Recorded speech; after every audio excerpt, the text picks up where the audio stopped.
Alors, ce soir, on va faire un cours sur Rosh Hashanah, le premier jour de Rosh Hashanah qui tombe Shabbat. En fait, il n'y a pas d'autre situation possible. Le deuxième jour de Rosh Hashanah ne peut pas tomber Shabbat. C'est pas possible, puisque le deuxième jour de Rosh Hashanah ne peut pas tomber à Shabbat. Donc, il y a un certain nombre d'incidences. Je vais prendre un exemple, et a priori, on va dire, c'est évident. Je vais montrer que c'est pas évident, et je vais montrer qu'en fait, l'histoire, c'est complètement à l'envers de ce qu'on pense. Quand on a le premier jour de Rosh Hashanah qui tombe Shabbat, quand doit-on faire le tashlir? Vous allez me dire, spontanément, évidemment, si le premier jour c'est tombe Shabbat, on ne peut pas faire tashlir Shabbat, évidemment. Donc c'est le deuxième jour. C'est concrètement ce qui se fait et ce qui est admis le plus général. Et puis alors, vous allez me dire, et pourquoi on ferait le deuxième jour et pas le premier jour? Parce que comment on va faire tashlir?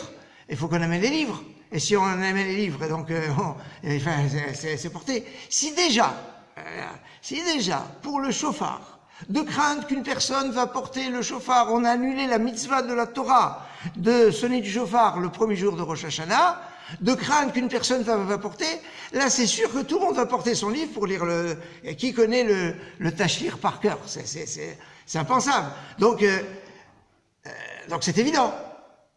Sauf que quand une takana n'a pas été faite, une gzera n'a pas été décrétée par les chachamim, on n'a pas la faculté de pouvoir la décréter.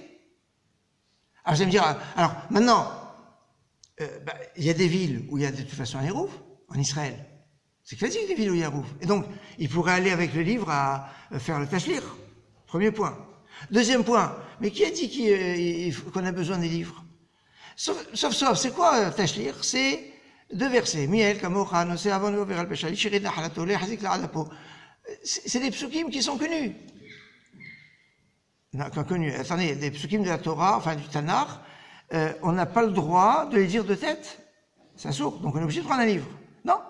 Si ce sont des versets, le schéma par exemple, les psukim des Imra, les choses qu'on dit tous les jours, il n'y a pas une sourde de dire de tête.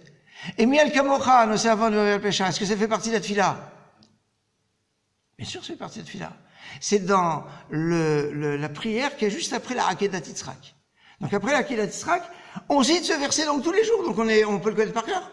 Alors il y a les prières avant, après, surtout il y a la magnifique prière du Chida, qui est un morceau d'anthologie. Ça c'est, quand on fait, je le traduis, etc.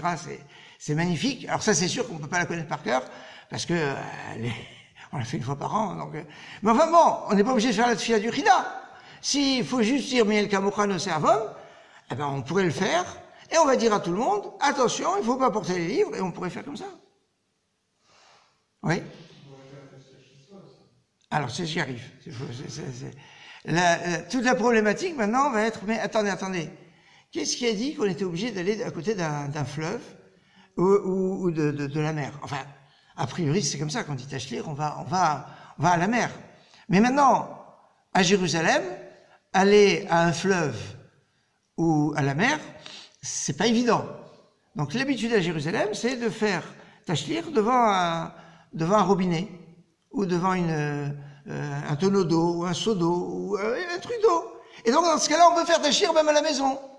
Alors si maintenant on peut faire tashlir à la maison, alors toute l'histoire de dire on risque de porter, etc., ça tombe à l'eau. Et donc dans ce cas-là, on pourrait faire tashlir le premier jour, et certains disent on doit faire tashlir le premier jour, alors chez soi, évidemment, sans risquer de porter ou quoi que ce soit. Mais vous voyez que l'histoire, elle n'est pas simple. Et que sur une question, on aurait été tenté de dire mais évidemment que c'est le deuxième jour de peur qu'on porte, etc. Ce évident n'est pas si évident, et que dans la halakha, on a toujours besoin de références, d'analyse, d'approfondissement, et de cette façon de pouvoir décider. Donc concrètement, notre habitude, c'est de faire tashlir le deuxième jour, où on prend les marsorim, on peut le faire à la Marne, on peut faire les choses. Mais c'était pas si évident que ça. Excellente soirée.